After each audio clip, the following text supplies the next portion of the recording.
சற்று முன் கிடைக்கப்பெற்ற மிக மிக முக்கியமான செய்தி ஒன்று வெளியாகி உள்ளது.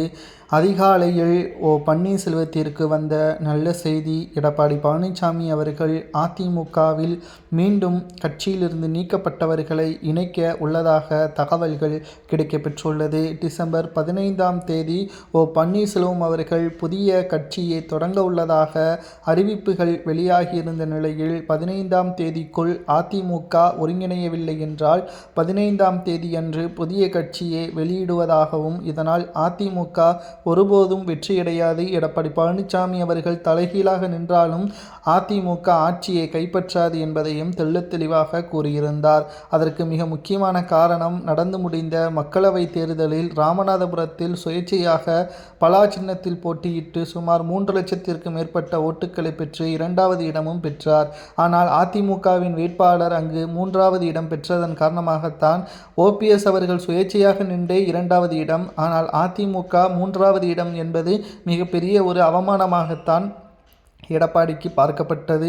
அதிலிருந்து கூடுதலாக அதிமுகவின் தொண்டர்களும் நிர்வாகிகளும் OPS பக்கம் சென்று விட்டார்கள். தற்பொழுது கட்சியிலிருந்து நீக்கப்பட்ட செங்கோட்டையன் அவர்கள் அதிமுகவிலிருந்து நீக்கப்பட்டதன் காரணமாக அதிருப்தியில் இருந்த செங்கோட்டையன் அவர்கள் தற்பொழுது தாவேகாவில் விஜய் அவர்களது தலைமையில் இணைய உள்ளதாகவும் கூறப்படுகிறது.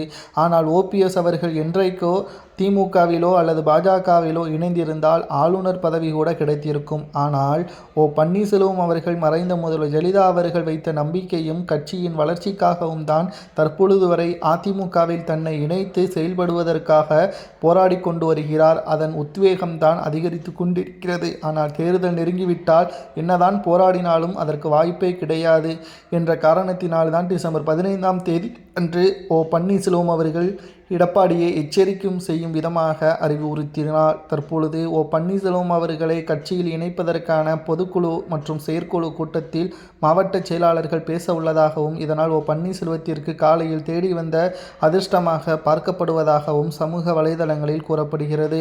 என்னதான் எடப்பாடி பழனிசாமி அவர்கள் பொதுச்செயலாளராக இருந்தாலும் அவரால் தேர்தலில் வெற்றியடைய முடியவில்லை. ஆகையால் அவரது பதவியே அவர் சரியாக திறம்பட செயல்படவில்லை. OPSஐ இணைத்து ஒற்றுமையாக கட்சியை வழிநடத்த வேண்டும் என்று மாவட்ட செயலாளர்கள் கூறுவது சரியா தவறா என்பதை அதிமுகவின் உண்மையான தொண்டர்கள் கமெண்ட் வாயிலாக கூறுங்கள்.